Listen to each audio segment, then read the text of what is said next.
Hey everyone, and welcome back to Exposed Scandalous Files of the Elite. I'm your host, Jim Chapman, and today I am bringing you what is a case. I would almost call it an active case because there's still some things that are going to go down with this one. Truly just wrapped up legally, and we'll get into that. But before I start, I want to give a short shout out to my buddy Chad for recommending this one, which initially became news in DeSoto County, Mississippi. And this has grown in just the past couple of days into a national story. And that's where I come in. I have got to tell you, of all the cases I have covered, this one right here takes the cake, bar none.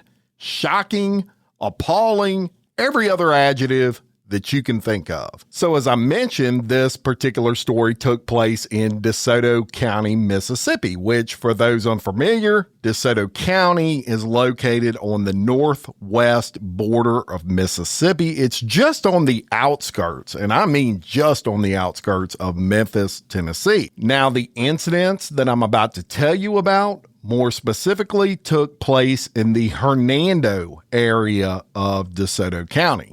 So let's discuss Lindsay Whiteside, who at the time of her arrest was nearly 26 years old. She was a youth pastor for a church known as Get Well Church. And Get Well, y'all, is a road. It's basically a long main road. There's a lot of things on that road that are named after the road itself. This church, no different. And this church was a rather large church. They have two locations, one of those being in Hernando, the other one being in South Haven area of Mississippi. So continuing on, she was also a former assistant basketball coach for DeSoto High School, DeSoto Central High School. Now, all that came to an end for Lindsay when she was arrested and then on December 13th of 2024 indicted on a charge of sexual battery. And while the indictment was short in length, it was descriptive. So if you have anyone listening to this with you, especially under the age of 18, or if this type of subject matter is a trigger for you, here is your warning. The indictment reads like this. The grand jurors of the state of Mississippi, taken from the body of good and lawful citizens of DeSoto County, thereof duly elected, impaneled, sworn, and charged to inquire in and for the county and state aforementioned at the grand jury session aforesaid, in the name and authority of the state of Mississippi, upon their oaths, present that Lindsay Whiteside of the county and state aforesaid, which is DeSoto County, between the dates of May 14th, 2024 and November 6th of 2024 in the county and state above and within the jurisdiction of this court did willfully, unlawfully, feloniously, intentionally, and knowingly engage in sexual penetration with MF.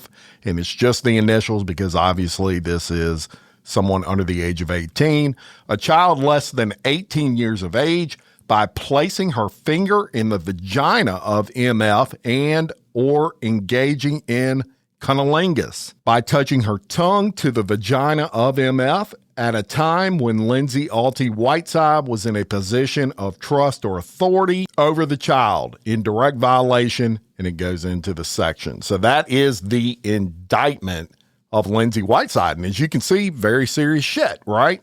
Now, in that indictment, one thing that stuck out to me is that she was only charged with a single charge. And after many of the facts of this case came out, it was surprising to me that the DA did not do what is known as stacking charges. You basically throw the book at someone, and that kind of starts to force a plea deal that would become more weighted toward the county. Now, as we go along in the story, you're going to gain an understanding of maybe why he did not do that. The instances of sexual battery occurred numerous times, many times, yet only that single charge. Now, technically, by law, every occasion of sexual battery could have resulted in a separate charge, at least in my state. Pretty sure it's that way in Mississippi, but I could be wrong. Let me know if I am. And what I mean by that is if it occurred on, let's say, 10 separate occasions with that same female, technically, in some states, including mine, you can be charged with 10 separate counts, not one count. Why does this matter? Well, instead of facing up to 30 years for a single count, you're now facing 300 years for 10 counts. It just gives the state larger bargaining chips, if you will. But for whatever reason, that did not happen, and I would be curious to know why, just a question. We'll move on. So on November 21st, Lindsay Whiteside actually gets arrested, and immediately news of her arrest, now that makes waves throughout DeSoto County's area. Lindsay was well known in DeSoto County. The Whiteside family name carried a lot of weight in DeSoto County. The Whitesides produced several basketball stars throughout the year in that county. And Lindsay herself, she played college basketball for Lipscomb University, which is a private college located in Nashville, Tennessee. And she was good. 5'10", long blonde hair. She would stand out on a basketball court. So it was a natural transition that after high school for her to go back home, and she started coaching basketball at DeSoto Central High School. She was an assistant coach there, to my knowledge. And then she was also very active in her church, which was the Get Well Church in Hernando, Mississippi, which is a Baptist church in that area. And she was what they called a student outreach coordinator, which is essentially a youth pastor, a youth mentor, if you will. Now, this is a major problem when you're accused, at least as of November 2024, when she originally got accused of the things that she was accused of. Because think of the access to young people that this girl had, not only with her involvement in employment at Get Well Church, but also her involvement in employment prior to that, coaching basketball, assistant coach at DeSoto Central High School. So as I said, the Whiteside family, they have a lot of stroke in the DeSoto County area. They were well known. As a matter of fact, so much so that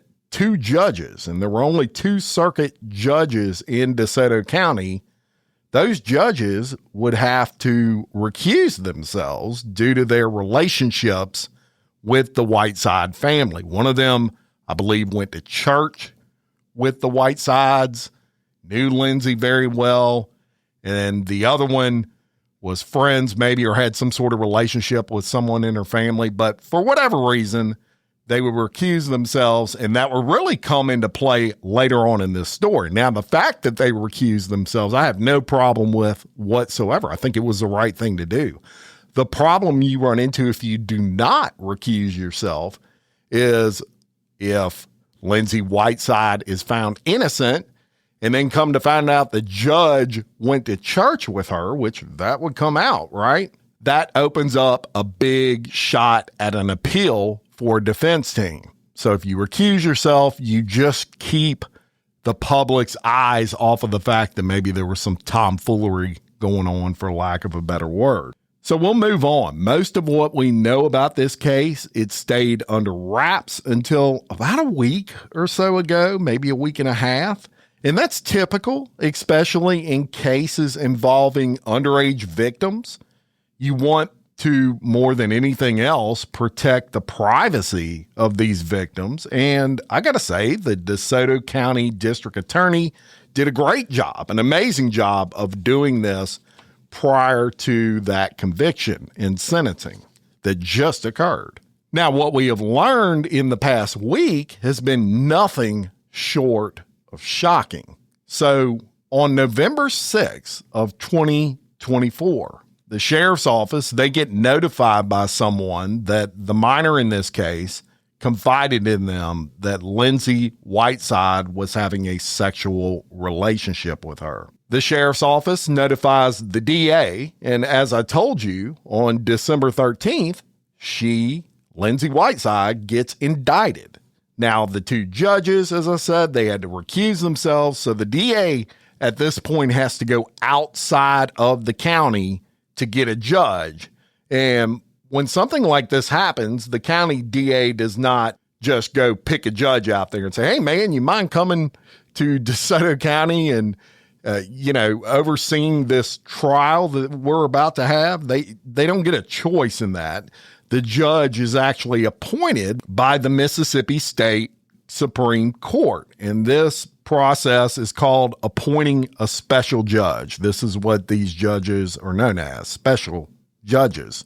And in this case, the appointed judge was Judge Andy Howarth, and he is from Oxford, Mississippi. Now, when you have a special judge come in, it takes a while before these cases can move along. While these judges are retired, and that's important to mention, special judges are retired judges. They're not active. They're not getting voted into office every so often by their constituents. They're retired, and they're kind of doing this as a side hustle, if you will. And they may be working other cases. There is a limited amount of them, and that's kind of what happened in this case. What they could have got done in 5 months or so really took double that amount of time because they had to have a special judge appointed. Although I will say a case of this magnitude, especially that involves sexual battery, 10 months is pretty quick, 10, 11 months from start to finish on a case. And I think a lot of that was because of the evidence that we're going to get into that the prosecution had in this case. And let's talk about the evidence they had implicating Lindsay Whiteside. Here is what they ascertained through a massive amount of evidence, over 64,000 text messages, as well as letters to the victim from Lindsay Whiteside that were so damning. Let's put it this way. They were written on church letterhead. Not a smart move for this girl. Of course, after I tell you what occurred in this case, you're going to understand that she's not a great decision maker by any means. So they discovered that Lindsay Whiteside started grooming this kid when this kid was just 15 years old. What's that mean? Well, you can ascertain that through these messages that they went through, this 64,000 plus, Lindsay was positioning herself into a position of trust with this victim. These texts early on would start out simple enough, with the victim responding, yes, ma'am, no, ma'am, calling her Miss Lindsay. It was a very professional relationship, if you will. And Lindsay would slowly get this kid to confide in her. I mean, this victim was no different than most 15-year-old girls. And look, I raised twin girls, and there's some drama with girls when they're 15. And this one, she had her own personal struggles, especially as it relates to her mental health. She had some depression problems, etc. And she was leaning on Lindsay Whiteside a lot about these problems, and Lindsay Whiteside would take full advantage. Now, Lindsay at this point was 9 years her senior during this grooming stage. And as I said, she would take complete advantage over the fact that she was 9 years her senior. In this early grooming period, she displayed nearly every indication of grooming Lindsay Whiteside. Every indication that you could have. First, she would build trust with this victim. This was displayed by the amount of attention that Lindsay was giving this child. She would flatter her by saying things such as, you're my favorite, but don't tell anyone else because they'll get jealous. And that's another grooming technique, and that's called secrecy, by the way. When you act like when you're grooming someone and you're insinuating, hey, I'm going to tell you things that nobody else knows, that's a grooming technique. Then that progresses to testing boundaries. And she would start having very sexually explicit conversations over text with this kid. And she would also then move on to another grooming technique, which is isolation. Now, it's important to mention that on church field trips, the one who determined these youth church field trips, the one that determined where people would sleep, where they would sit on the bus. That was Lindsay Whiteside. And she would isolate this kid on those bus trips to sit next to her. And finally, when this kid turns 16, an outright, full-blown sexual relationship starts. And let's talk about that for a second, because laws are different from state to state. Now, in Mississippi, it's true that the age of consent is 16. However, it is also true that the law in the state of Mississippi, as it is in many other states, is that a person in a position of trust or authority can be prosecuted if the victim is between the ages of 16 and 18, because they cannot consent. And consent laws can be tricky. For example, in my state of Louisiana, if you, the listener, goes out to a bar and you get legally drunk and another individual goes into that bar, and let's say they end up hooking up with you, and let's say the listener gave that other individual the green light to have sex, technically that other individual committed third-degree rape, because in the state of Louisiana, someone who is drunk cannot consent. And in this case, regardless of age. Why? Because they're drunk. Decision-making is off. So even if they consented by the letter of the law, they can't consent. You can go to jail for that. Now, that's very rarely prosecuted, but we have a pretty big case here in the state of Louisiana right now that covers just that. So consent laws can be tricky. So for all of you out there that claim this was a two-way relationship and this girl was all for it, everything Lindsay was doing was approved, if you will, by this victim, you need to learn consent laws, because regardless of what this victim allowed, she could not legally allow it. She could not legally consent according to Mississippi law.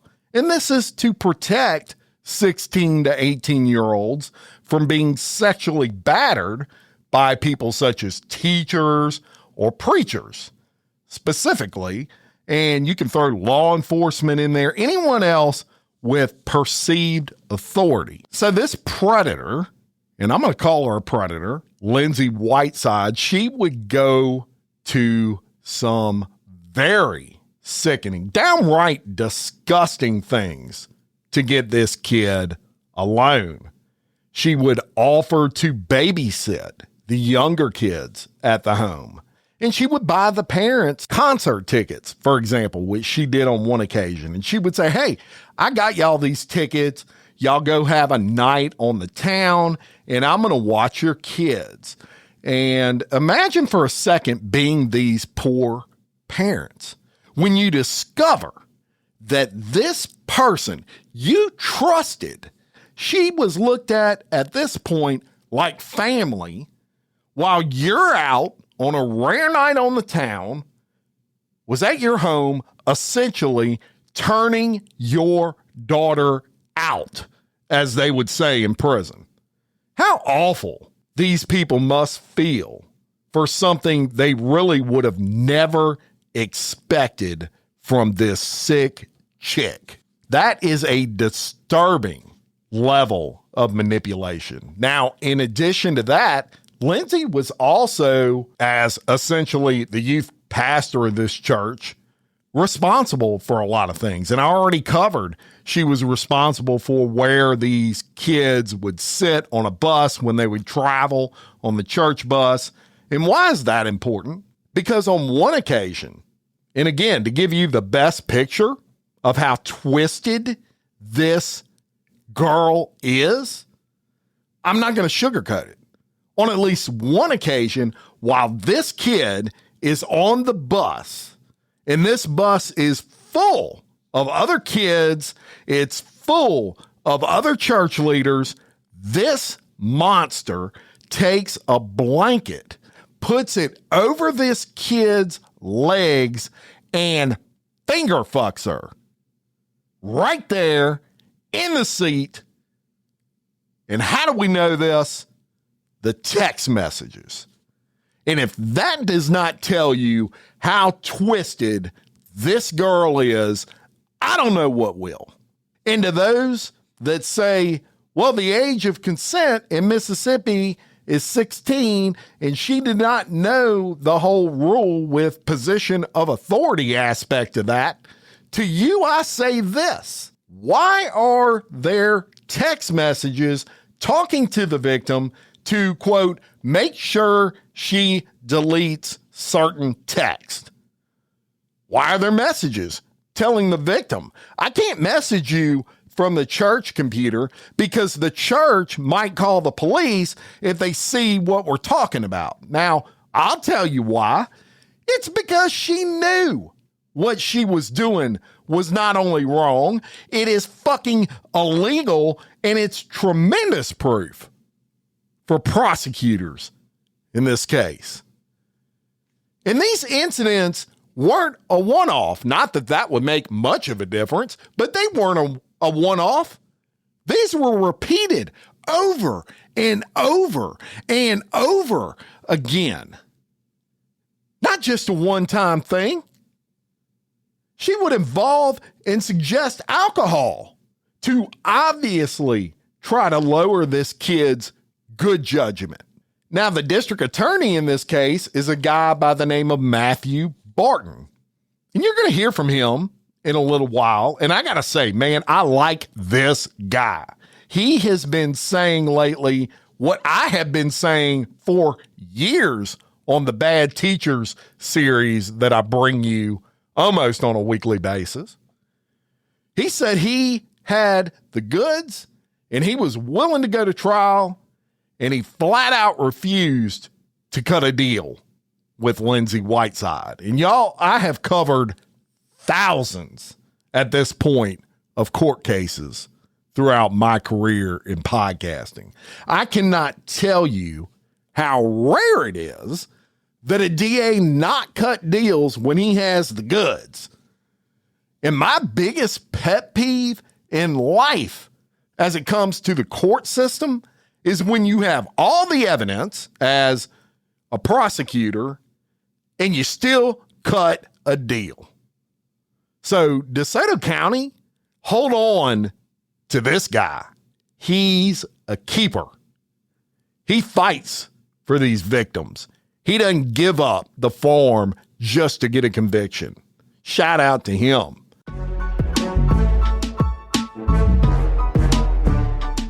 Jim, did you see what happened in Texas today? Wait, before you tell me that, let me tell you what happened in New York. It cannot be as crazy as the case I told you about yesterday in Louisiana. You know what? We should do a podcast about it.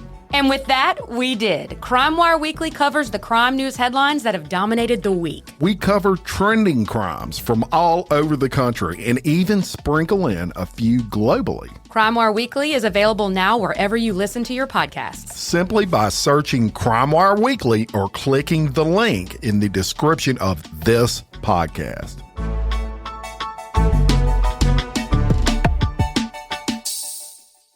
So in this particular case, Lindsay Whiteside, she knew she was screwed from the very beginning. She knew that they had the goods, if you will, and the evidence, and she really couldn't fight the charges. She knew that a trial would for sure result in being found guilty. So she does something that I would consider extremely rare in this judicial environment we have today. And she pleaded guilty without having a deal in place. Now, her hope was the judge would be lenient because she is admitting to her crime, right? She's taking responsibility. He's going to feel bad for her, and he's going to like the fact that she did that, and maybe he'd go easy on her. So on October 13th, just a week and a half ago or so, depending on when you're listening to this, she has her day of sentencing. Now, at this sentencing hearing, despite the fact that she is going to plead guilty, the prosecution, they are still allowed to present evidence, and they're allowed testimony. And this is so the judge can have all that information when he imposes the sentence. And one of the people to testify was the victim herself. And I want to quote verbatim what D.A. Barton said on another podcast. It's called The Local Yokel. Shout out to that guy. He helped me a lot with my research. And so I definitely want to make sure I shout him out. Go listen to him if you're interested. Local Yokel podcast. But he spoke on that podcast about the state of mind of the victim on this sentencing day, as well as who this victim was as a person, which I found even more important. I think it's very important what he said, and I want you to hear it. So I'm going to quote that for you. He said, "We had the victim testify. She testified for almost an hour, and that's unbelievable strength that this young lady had. This is the most brave girl I've ever met. So I told her before we went to court, I don't know how this is going to go. The judge can choose anything he wants, technically, but you don't need a judge to pick a number for you to feel good about yourself. This girl shines brighter than the midday sun. You can tell when you sit down with her that she is," and then he starts to kind of get emotional, and he says, "I'm sorry, I'm getting a little bit emotional. I feel attached to her and her family, but if you spend time with her, if you sit across the table with her, she is a pure reflection of what is good on this earth, and she knows herself better than any other 18-year-old possibly could because of what she's been through. She's been to a dark place where she's had to find some sort of courage and strength in her deep down that most people never have to dig that far to find. And that's how she became to know herself. And that's how she is now in touch with a strength that can never be taken away from her. And she is brave. And you can tell she has a strong relationship with Christ. I believe in Jesus. I'm not the most spiritual or religious person, but I believe in Jesus. And I believe that it's only through his grace that someone can become this strong. And I think she's found a victory in Jesus just by learning who she is and learning no one can stop her. I honestly believe that there's nothing in this world that will ever stop her because of what she's overcome and the person that she's able to be because of it. She is loving, she is kind, and she is talented. She's interested in theater and art. She's very well spoken. She presents herself very well. She's very easy to talk to, and she is very relatable. I think the thing that is so great about her is if you have a conversation with her, you'll almost immediately feel some sort of connection. You meet certain people that are just kind of that way, and she's truly a very special person. And I'm very proud of her because I've met so many people that can never do that. Most of the times, my victims beg not to have to speak, but she wanted to speak. She had to face her accuser in court. She looked her in the eyes and she said, "You do not have a hold on me anymore." And in that moment, I had chills all over my body because I felt she was liberated from the control this defendant had on her. Now, I'm not saying this is not going to affect her in the future.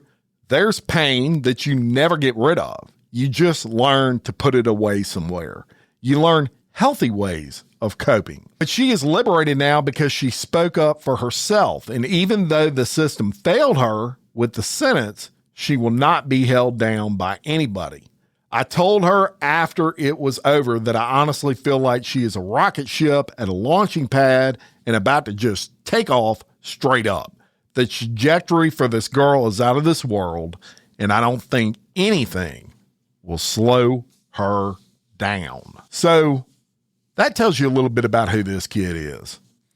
Now, after all that is done, after all this evidence is presented and all these people have testified, and that's, again, so the judge, when he imposes his sentence, he'll have all the information, right? And it's important to mention, before I get to the sentence, that the DA asked for 30 years.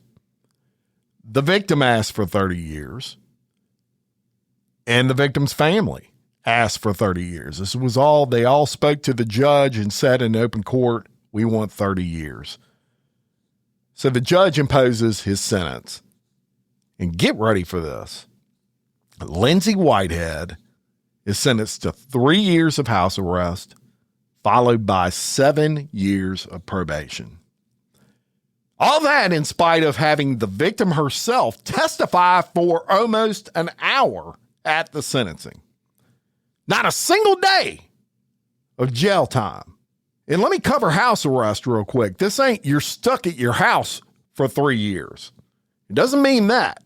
It just means she has to be home between 10 p.m. and 6 a.m. every night. Other than that, she can go pretty much anywhere except a playground, live her life as if nothing ever happened, have a job, all those sorts of things. She just got to be home between 10 and 6 a.m. Now, to D.A. Barton's credit, as I said, he asked for the maximum, 30 years. And although some may say that would have been a little bit too stiff of an ask, I mean, he's been a district attorney a while. He's been an attorney a while.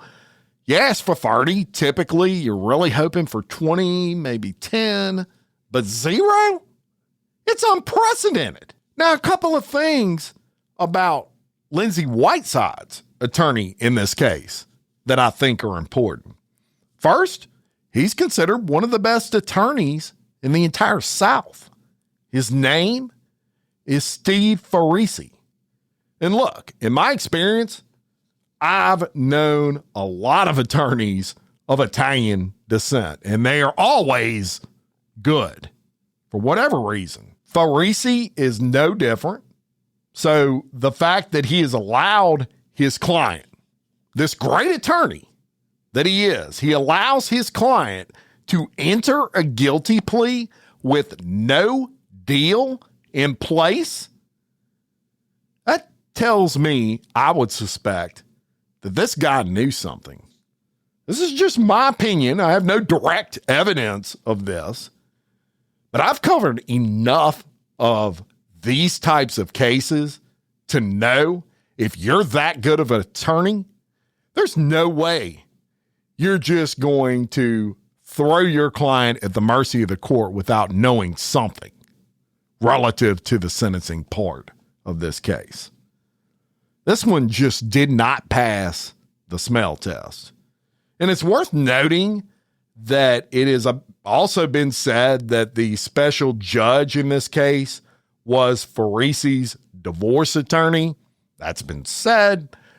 I don't have any direct evidence of that. This is just some things, some chatter, if you will, on Facebook. So take it with a grain of salt. I don't know if it's true or not, but if it is, wow, that's interesting, right? And while we are on this particular subject, it's also important to keep in mind the special judges in this case, as I mentioned earlier, they are retired. They are no longer elected officials. They do not have to consider the impact of their decisions in the same way an elected judge does.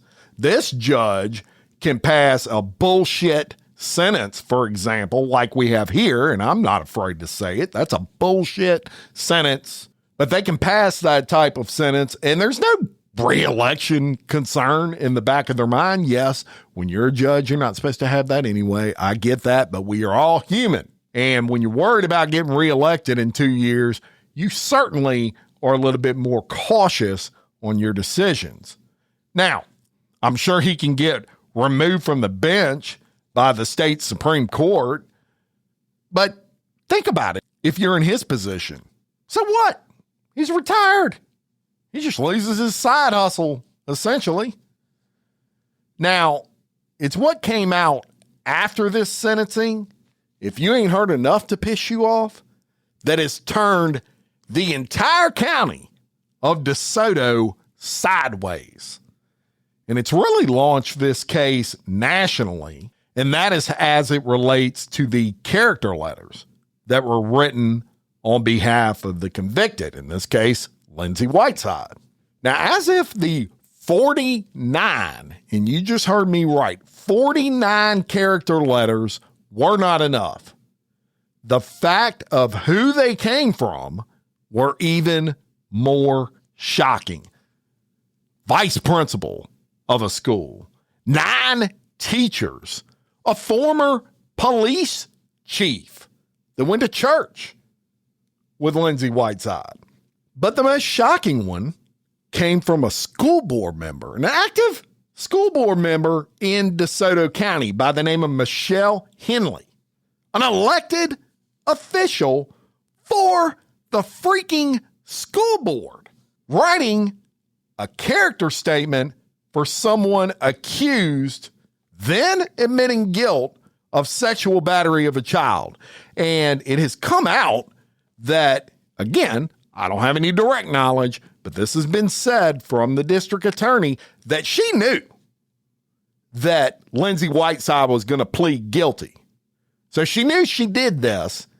She wrote this letter anyway. Here's what it said. I'm going to read her character letter quickly. It says, to Honorable Judge Andrew Howarth, my name is Michelle Henley. I'm a mother and member of the DeSoto County School Board. I'm writing on behalf of Lindsay Whiteside. I have known the Whiteside family for many years. However, in the past 5 years, I've had the privilege of getting to know them better. Being on the school board, I got to know Gail better, as well as her children. 4 years ago, I asked Gail if Lindsay would coach my daughter in basketball because she wanted to try out for middle school team. Lindsay gladly agreed. She worked one-on-one with my daughter to practice and improve her skills. Lindsay was always encouraging, supportive, and helpful during their training sessions. She gave my daughter pointers on how to improve her game while encouraging her every step of the way. When my daughter made the team, we sent Lindsay a text to tell her, and she was so excited for my daughter and again encouraged her to keep working hard to get better every day. Middle school can be hard for a young person, and I am happy to say Lindsay's encouragement and support helped my daughter not only make the team, but have a wonderful middle school experience. Thank you for your time and consideration, Michelle Henley. So let's digest that for a second. You got a freaking school board member going to bat for someone they knew was about to plead guilty to sexual battery of a child by someone in position of authority. You reckon the community got pissed? Damn right they did. They flipped out. A firestorm erupts from the DeSoto County community, and everybody from the district attorney to mom and pop were calling for the resignation, and this just occurred a few days ago, the resignation of Michelle Henley. So Michelle Henley, who has already shown a record of bad judgment with that letter, right? She does something else stupid. She goes on Facebook and she tries to defend this. I'm going to read you the statement she posted on Facebook on October 15th. Over the past few days, there had been considerable discussion on social media regarding my character and involvement in a recent matter. Like, just say it. You know what it is. I would like to take a moment to share the facts directly. Ooh, tell us more. First, I wrote a letter describing a personal interaction I had with Lindsay Whiteside. In that letter, I mentioned that Lindsay had helped coach my daughter prior to basketball tryouts. At no point did I express support for her actions or endorse her behavior. For full transparency, I have attached a copy of my letter for your review. Contrary to what has been claimed, I did not testify for the defense. I was subpoenaed by the district attorney to appear in court. While on the stand, I was asked whether I condone Lindsay's actions. My response was no. When asked about what her sentence should be, I stated that such a decision was for the judge to determine. DeSoto County has been my home for nearly my entire life. I take great pride in our community and in the years of service I have dedicated to it. My integrity and commitment to the people of DeSoto County remain steadfast. Lady, you are full of shit. That's my opinion, my thought process, because for you to say in this letter that at no point did I express support for her actions or endorse her behavior. What the hell do you think a character letter is? That's an endorsement. Of course, you didn't endorse her behavior directly as it affects this victim, but you endorsed her. You endorsed her. Are you insane? One of the craziest, dumbest things I've ever seen in 5 years of doing this. So to that, I say this, Miss Henley, I hope you're listening. I hope you're listening right now. No one compelled you to write a letter. You did that of your own volition. And the fact that you would choose to write that letter, despite the fact that you were elected to ensure the welfare of school-age students, speaks volumes about who you really are, in my opinion and in my view. Do the right thing. Resign. You have disgraced your community. And I think what you did was sick AF. But we'll move on from her. So the day after the sentence, D.A. Barton, he is pissed. He comes out and he says, hey, I plan to challenge the ruling. Now, his argument is that under Mississippi law, a sex offender, which Whiteside is, or a violent offender for that matter, cannot be sentenced to house arrest, which that makes the sentence imposed even more questionable because he's right. That's clear in the law in Mississippi. So he's going to pursue that, and he is indeed going to be seeking a resentencing, which this process is really kind of strange. Because to get a resentencing, you have to go to the same judge, and he has to approve and agree to resentence, in this case, Lindsay Whiteside. Now, basically, he has to admit he screwed up, and thus resentence Lindsay Whiteside using the reasoning that caused him to rethink his decision, such as, in this case, the prosecutor stated, he's already filed this resentencing request, that the crime is disproportionate to the sentence. And hey, you'll get no argument out of me on that. It's about as disproportionate as you can get.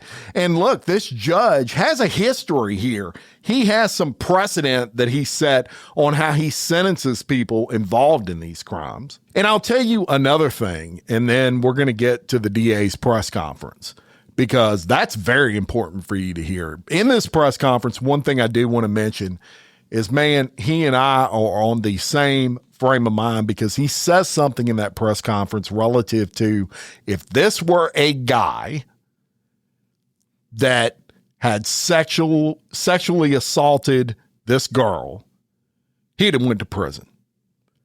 And that we've got to get rid of this double standard when females commit these egregious acts. He is 100% on it.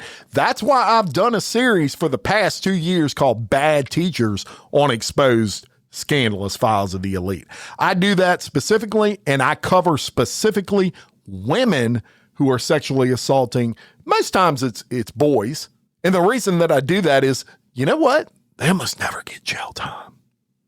Almost never. Or if they do, they screwed a 15-year-old boy, and it's a 40-year-old teacher for, 4 years in high school, and they get a year in jail. But when you flip it and you look at the stats when men do it, they get 20, 30 years almost every time. It's shocking how disproportionate it is. So I saved this press conference for the end of this one. And it's because I likely have a lot of people from DeSoto County specifically listening to this particular podcast. Maybe the first time you've ever heard Exposed Scandalous Files of the Elite. I do want to say we've got over 200 episodes besides this one on this feed. Go listen to some other ones if you liked it. stay with us. We'd love to have you here. But I know a lot of you have already heard the press conference. If you're in DeSoto County, you've certainly heard it. So I wanted to save it for the end so that you didn't have to fast forward through a 30-minute press conference. Now, I do want to say quickly to those of you in DeSoto County, keep up the fight. Don't let this stand. And if you like the podcast, stick around. We expose people from all over the country every week on here, and they go global quickly.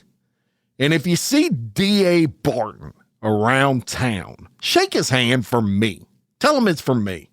He's doing great work. For everyone else, what you're going to hear next is the explosive press conference following the verdict from D.A. Barton. So here's that. And until the next episode, much love. Okay, is everybody turned on, ready to go? I figure so. Y'all are waiting for a little bit. I appreciate you waiting.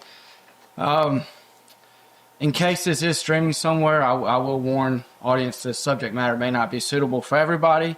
But today we're announcing the conviction of Lindsay Whiteside, who has now been found guilty of sexual battery while in a position of trust and authority over a minor child.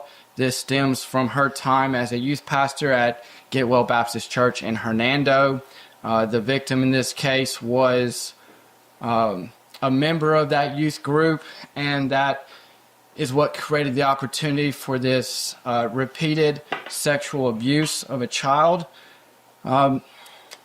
Procedurally, the way we got here is in November of 2024, these accusations were disclosed to the Sheriff's Department here in DeSoto County.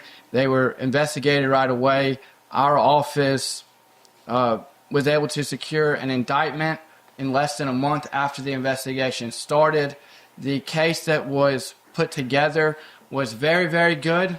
Maybe the strongest you could hope for in a situation like this. We had 64,000 pages of printed out text messages. We had handwritten letters that were on church stationery. We had just a mountain of evidence. It was overwhelming proof. There was no way Lindsay Whiteside would have ever been able to get out from under the pile of evidence. So she did ultimately plead guilty, knowing that a trial would be it would not be a worthwhile endeavor. So she pled guilty really out of necessity. She had no chance of going to trial. We did that earlier today. It was immediately followed by a sentencing hearing. We, as the state of Mississippi, and on behalf of the victims, requested the maximum sentence, which is 30 years. And I don't mind just saying it frankly. I'm extremely disappointed. The sentence ended up being 3 years of house arrest, followed by 7 years of post-release supervision, for a total of 10 years of supervision. This sentence is an absolute abomination of justice. It is not right. It is everything is wrong. This is the reason why people question whether our institutions actually serve victims.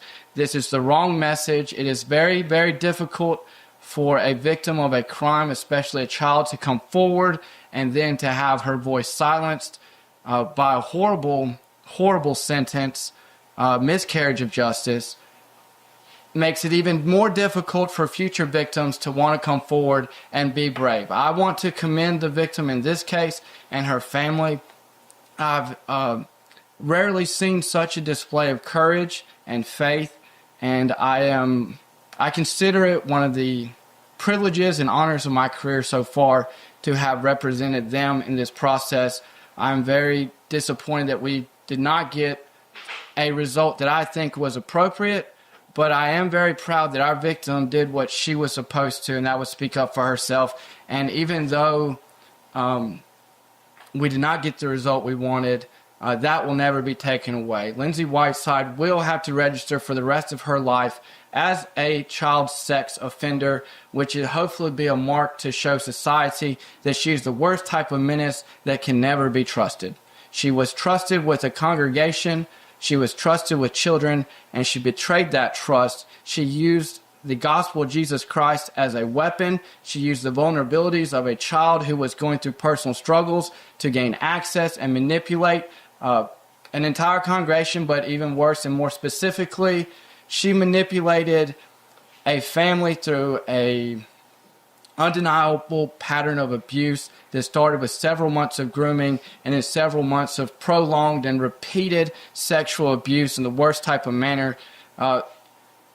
I cannot summarize the entirety of this abuse in a short press conference. Suffice it to say, I sincerely believe that if this was perpetrated by a man against a young woman, that we would have seen something akin to 20 years in prison. I think that she is a benefactor of a very wrong double standard in society.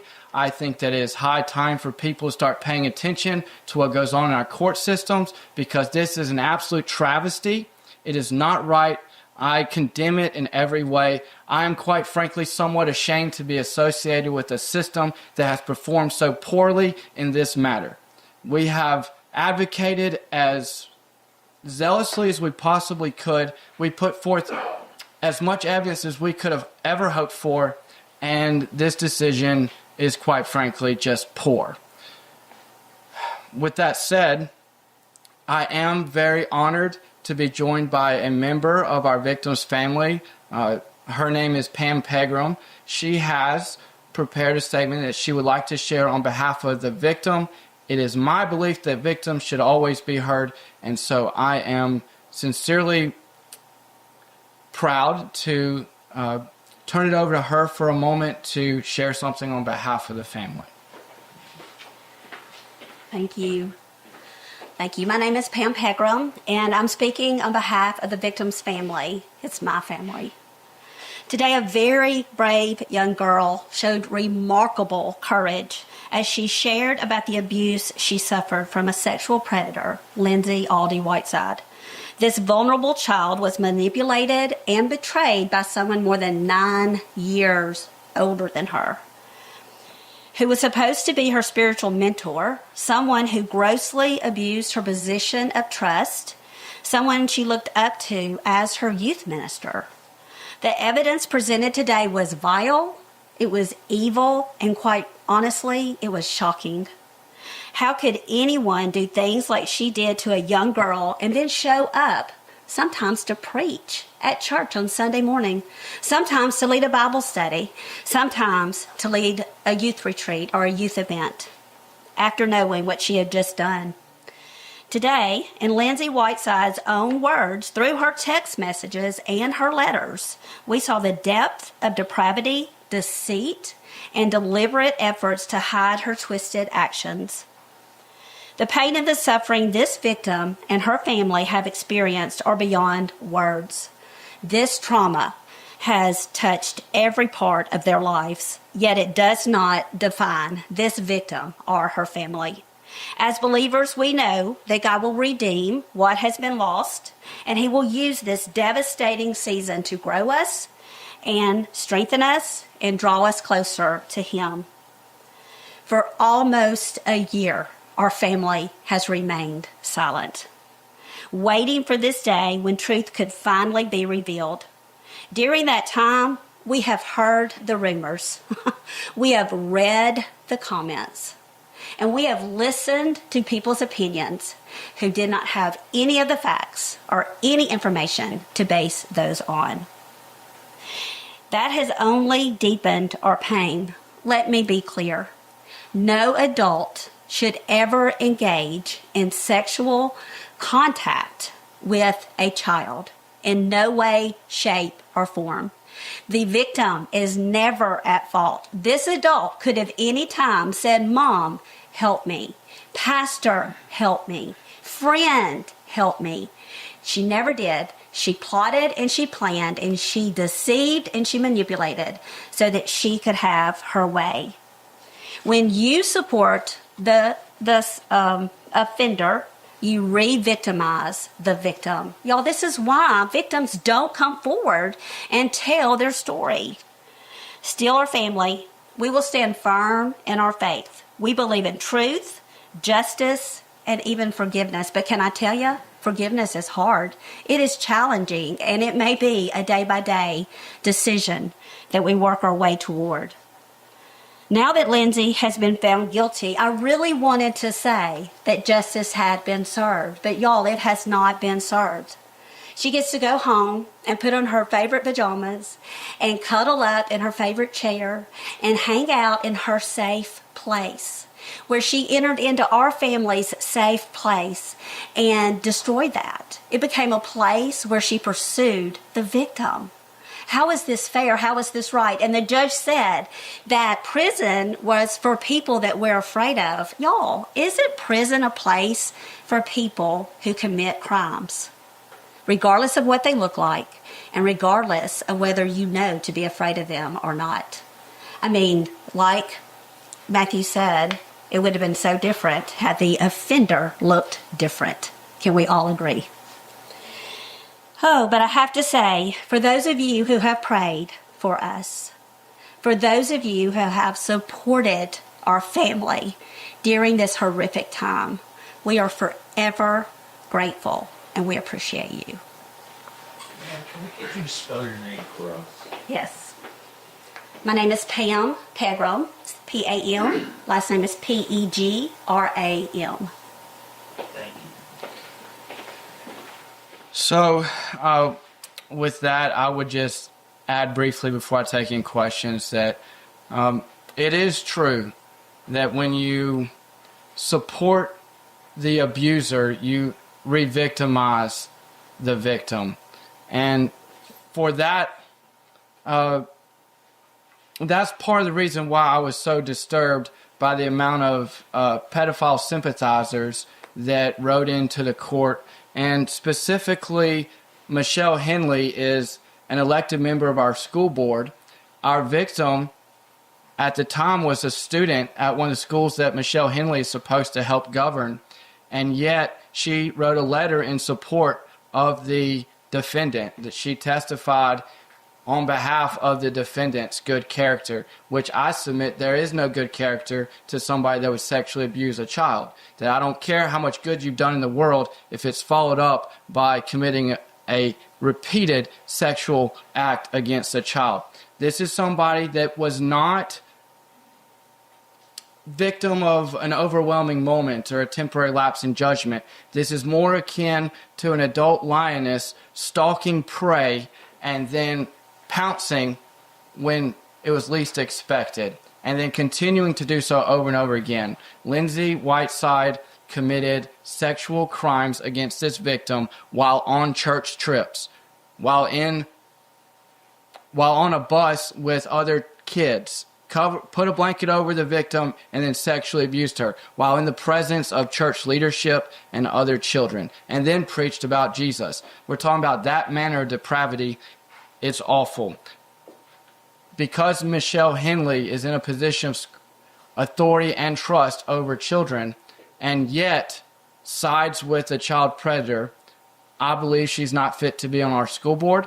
I have given her a letter today demanding her resignation, and I hope she will, because we can have no faith in an institution that protects child predators. We cannot expect children who are victims of crime to tell their teachers or administrators that they have been victimized when an elected member of the school board is advocating for a known convicted sexual predator. It's inexcusable. She has shown tolerance where there can be none. She's got to go. And quite frankly, any teacher or vice principals that wrote in on support, they should likewise be gone. I would never send my kid to an institution where the adults in the room are not taking care of the kids. Period. Full stop. With that being said, now that my tangent is over, I will take any questions you may have. Yes, in the back. Martin Stone, Fox 13. So, what struck me when I got to the courthouse today was the level of security. When I Googled what this story was about, it didn't tell me that there were two sides in terms of people supporting the defendant, people supporting the family. Can you talk about why that, I counted 13 deputies in the court? Yeah, I think the divide comes from a a lot of people in Get Well Church leadership and members have offered a great deal of support for the perpetrator who used to work and worship among them. And then you have the defendant's family were lifelong educators, so they have friends in the school system. They called upon those friends to write letters of support. And so we have this great divide that's hard to reconcile, where you have church people and school people supporting a perpetrator for a child crime. And that will certainly draw out the type of emotions you would expect. So as a precautionary measure, certain things were put into place for security purposes. And I was going to say, and the other thing that struck me is before the judge, what was his name? His name is Andy Howarth, and the backstory there is Judge Wilson and Judge Chatham, who were the only two judges we had at the time this case was indicted, both recused themselves, stating that they had personal relationships with the defendant's family or shared community interest, which would be church, basically. And so because both of our judges recused themselves, we were then left with the liberal judge from Oxford who thinks that child predators shouldn't go to prison because he's not scared of them. And he also said that nobody was going to be happy. But I don't think that's quite true. No, I actually saw the defendant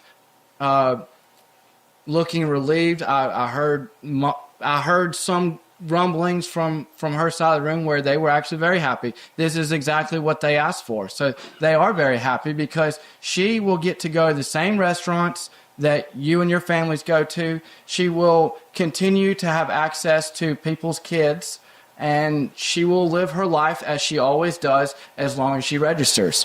When that verdict came down, you talked about disappointment. Was there anger or rage as well? So I typically don't criticize a choice that a judge makes, and I certainly would never criticize a jury.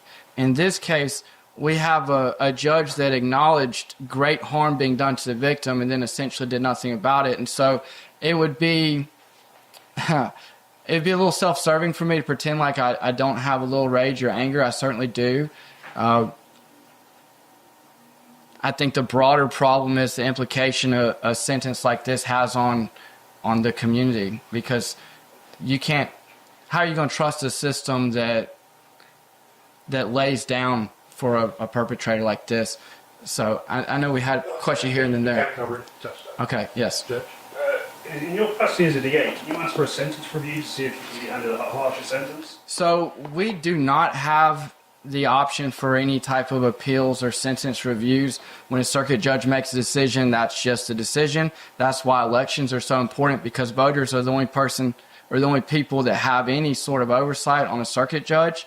The best I can do, and it's a little early for me to really be able to give any indication whether it would help, but I do plan on taking my case file and the transcripts to the federal prosecutors, letting them know what a horrible miscarriage of justice this was, and see if, based on the fact that she crossed multiple state lines to do this type of offense in other jurisdictions, if we may be able to get her prosecuted through a neighboring jurisdiction or maybe our partners in the federal government. I will certainly do everything I can to advocate for my victim, no matter what juncture of the proceedings we are.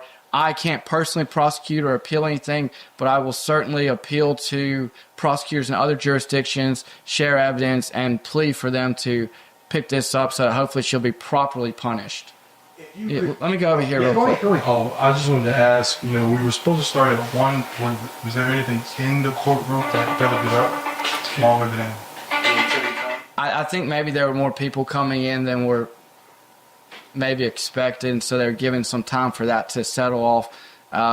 Judge wanted to address the media about certain rules for recording before we began. We did not bring the victim or her family into the courtroom until after the judge had a chance to make that address, and so there were a few little housekeeping things that slowed us down, but that's about it. If you could sit down in a room with Miss Whiteside, what would you say to her?